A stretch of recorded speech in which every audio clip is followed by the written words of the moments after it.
Cuma kalau kita mengacu kepada data-data yang ada, memang bisa dikatakan Pajang itu sendiri secara umum ya, bukan hanya Laweyan saja. Pajang secara umum, Pajang itu yang hari ini kita bahasakan sederhana Solo hari ini lah.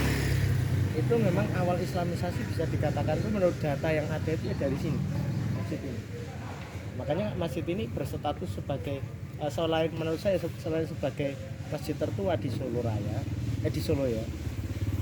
Termasuk juga menurut saya masjid ini merupakan cikal bakal Islam di Solo itu sendiri bagi saya terkait dengan Islamisasi, karena memang ini merupakan titik tolak dari Islamisasi, itu berasal dari sini dulu dengan awalnya statusnya sebagai pura ya jadi dari itu kan pokoknya yang nanti akan disebut awalnya persisnya saya nggak tahu, tapi kalau pas masuk ke sana Ageng Beluk. Ageng Beluk.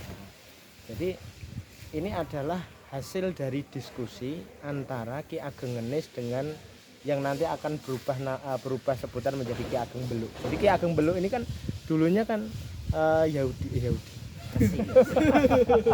Hindu. Sentimennya kuat lah ini.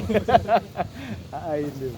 Nah, terjadi dialog yang kemudian ternyata bisa Islam ya, bisa masuk Islam, kemudian mewakafkan apa?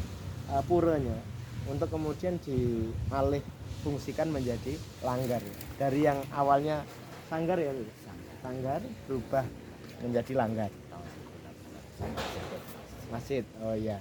Nah, ini awal mulanya adalah 1546 ya. Beralih fungsinya dari langgar dari sanggar menuju langgar itu adalah berapa tadi? 1546. Miladiah. Menurut hitungan Masehi. Nah, kemudian yaitu tadi dari sinilah nanti titik tolak Islamisasi yang mana kalau bisa kita katakan Ki Ageng Ngenis itu beliau melakukan Islamisasi itu dengan dua fokus utamanya itu ya di dua ya, dengan pesantren, yang satunya lagi dengan pemberdayaan ekonomi masyarakat. Dengan apa? Yaitu memperkenalkan batik yang kelak Laweyan itu lama-kelamaan berubah menjadi sentra batik. Ya karena ngepasi juga karena komoditas di Laweyan itu lawe kan. Ya, kapas, kain itu kan biasanya kain tenun, kain mori itu ngepasi di sini ini komoditasnya kain. Bagaimana kalau misalkan keuntungannya itu bisa berlipat gitu. Ya kain itu sendiri mendatangkan keuntungan, tapi kalau misalkan kain itu di atasnya dikasih gambar, kan keuntungannya bisa berkali lipat. Dari situlah kemudian yaitu siapa namanya bisa dikatakan Ki Ageng Ngenis ini memperkenalkan Islam itu juga lewat ekonomi ya, pemberdayaan ekonomi. Dari situ. Nah, kemudian itulah ya cikal bakalnya Islamisasi di Pajang itu sendiri. Kemudian tadi ke mana tadi kita ke Tugu Pasar Laweyan ya. Tugu Pasar Laweyan itu ya di sekitar situlah dulu berdiri Pasar Laweyan. Pasar Laweyan itu ulangan apakah dibangun semenjak Pajang, tapi yang saya pahami adalah Pasar Laweyan itu sudah ada semenjak Pajang. Jadi Kesultanan Pajang itu pada waktu itu ya Pasar Laweyan ini termasuk penggerak ekonomi dari Pajang itu sendiri.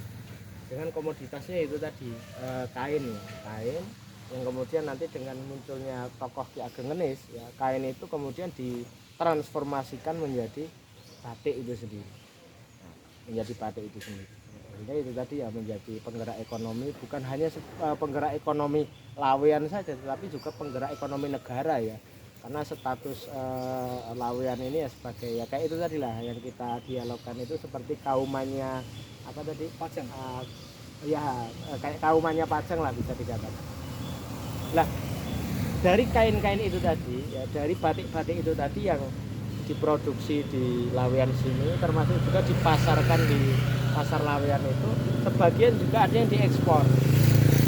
Nah ekspornya itu ya lewat itu kan bisa dikatakan itu Pasar Laweyan itu kalau ke selatan pas itu tadi kan sampainya ke Bandar Kabanaran ya. Disitulah Bandar Kabanaran itu nanti ada perahu-perahu kecil, ya.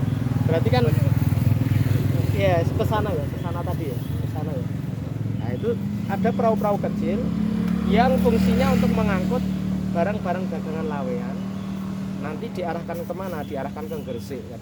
Nah ini nanti kan dari sungai ini kan nanti tembusnya ke Semanggi tadi ya, ke Semanggi yang sampai ke apa Bengawan Solo. Nah di Bengawan Solo itu nanti ada perahu-perahu besar yang menunggu kan ibaratnya. Jadi itu nanti dipindahkan ke perahu-perahu besar yang ada di Bengawan Solo sampainya kemana, ke Gresik. Karena memang Gresik itu termasuk salah satu bandar terbesar di Nusantara.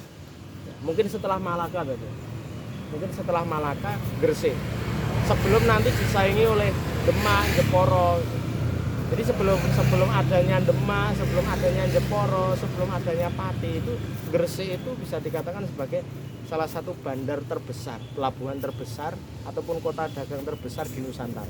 Itu Gresik. Jadi di Gresik itu di sana itu segala jenis komoditas orang-orang Jawa dipertemukan di sana. Dipertemukan di sana. Gitu kan. Yang mana itu nanti ya itu tadi entah akan mengalir ke Persia, entah akan mengalir ke India, entah mengalir ke Arab.